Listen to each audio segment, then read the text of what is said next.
Assalamualaikum warahmatullahi wabarakatuh. Perkenalkan, nama saya Muhammad Hafidudin, NIM 201420073 dari kelas B semester 3 jurusan Perbankan Syariah. Di sini saya akan menjawab pertanyaan dari mata kuliah Bank dan Lembaga Keuangan Syariah. Pertanyaan pertama, jelaskan sejarah berdirinya Bank Syariah di Indonesia. Sebenarnya gagasan untuk mendirikan Bank Syariah di Indonesia sudah muncul sejak pertengahan tahun 1970-an.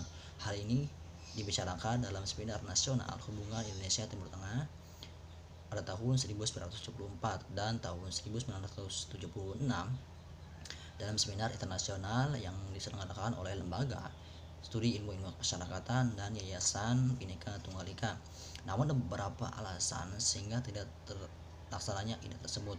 Namun pada tahun 1988 pemerintah mengeluarkan paket kebijakan Oktober atau PAKTO yang berisi liberalisasi industri perbankan, sehingga tanggal 19 sampai 22 Agustus 1990 di Hotel saya di Jakarta pada Munas keempat MUI membentuk tim untuk mendirikan Bank Syariah di Indonesia, sehingga lahirlah Bank Muamalat Indonesia.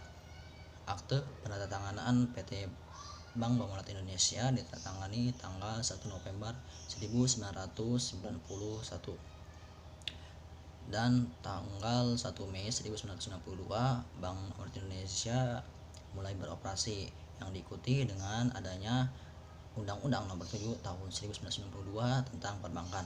Pertanyaan kedua yakni sebutkan, jelaskan akad jual beli yang digunakan pada perbankan syariah. Nah, akad jual beli di perbankan syariah yakni ada 3. Yang pertama murobaha, yakni akad jual beli di mana pembeli dan penjual menyepakati harga jual yang terdiri dari harga beli ditambah ongkos pembelian dan keuntungan bagi penjual. Kedua adalah salam. Salam yakni di sini adalah pembelian barang dengan pembayaran di muka sekaligus atau dibayar kemudian. Yang ketiga yakni istisna. Istisna pembelian barang melalui pesanan dan pembayarannya bisa dilakukan di muka atau bertahap. Pertanyaan ketiga yakni jelaskan tahapan pembentukan dari BMT dan sebutkan modal awal yang harus disiapkan. Yang pertama, untuk pendirian Baitul Mal wa Tamwil yakni pemprakarsa. Pemprakarsa menyiapkan atau membentuk panitia penyiapan pendirian BMT atau P3B di lokasi tertentu seperti masjid, pesantren, desa miskin, kelurahan, kecamatan dan lainnya.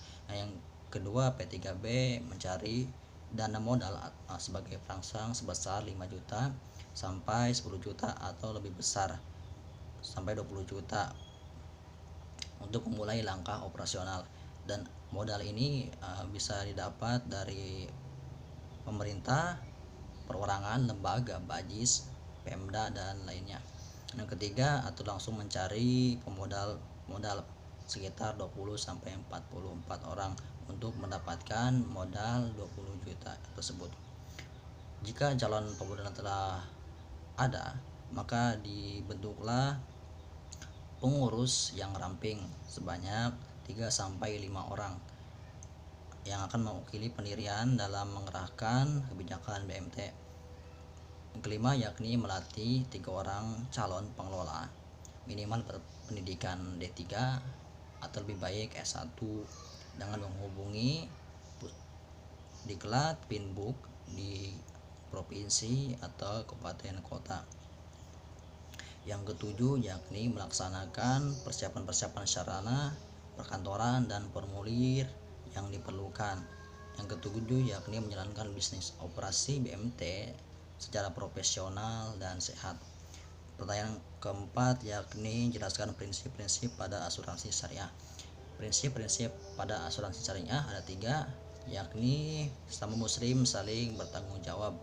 Artinya kehidupan di antara sesama muslim terikat dalam suatu kaidah yang sama dalam menegakkan nilai-nilai Islam. Yang kedua yakni sesama muslim saling bekerja sama dan bantu-membantu. Artinya seorang muslim akan berlaku bijak dalam kehidupan.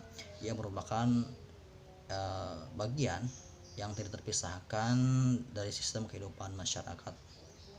Sehingga karena itu seorang muslim dituntut untuk mampu merasakan dan memikirkan apa yang dirasakan oleh saudaranya. Yang ketiga, yakni sama muslim saling melindungi penderitaan satu sama lain. Artinya hubungan sama muslim tersebut dapat ibaratkan suatu badan yang apabila salah satu anggota badan tersakiti, maka seluruh anggota badan akan merasakannya. Cukup sekian dari saya. Wassalamualaikum warahmatullahi wabarakatuh.